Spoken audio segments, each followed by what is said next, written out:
परिवार समस्त सदस्यंकर स्वास्थ्यर सूत्र रोषे घरे रही। महिला माने रोषे घरे अत्यधिक समय बिताउथिबारु सेमाने ए बाबदरे बेसी ध्यान देवा जरूरी। या सहित रोषे घरे आराम रे काम करि पारुथिबा उचित, नचेत चिचिड़ा मनोभाव भी खाद्य प्रस्तुति उपर प्रभाव पकाई थाए।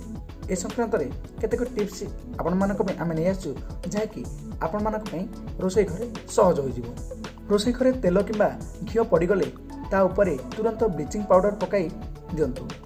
या परे ब्रश रे हल्का घसी देले चटाण सफा होइबा सहित तेलिया अंश पलाई जिवो। सेपरी रोषे घरे चटाण मैला दिसुथिले पानी रे 1 कप धला भिनेगार पकाई सफा कर दियंतु। यह उज्जवल देखा जिवो। चीनी डबारे पिंपुड़ी लागि जाइथिले सेथिरे 6 ରୁ 7ଟି लवंग पकाई दियंतु, पिंपुड़ी पलाई जिवे। नूडल्स किंबा माकोरिन किंबा पास्ता सिझाइबा परे ठंडा पानी रे पकाई धोई दियंतु। एगुड़िक परस्पर सह लगिଯିब नहीं। मिक्सर ग्राइंडर ब्लेड को धारुआ रखिया पई प्रति मासरे यहाकू लुण पकाई चालू करबा उचित, जाफल ब्लेड रो धार गुड़िक ठीक रहिबो।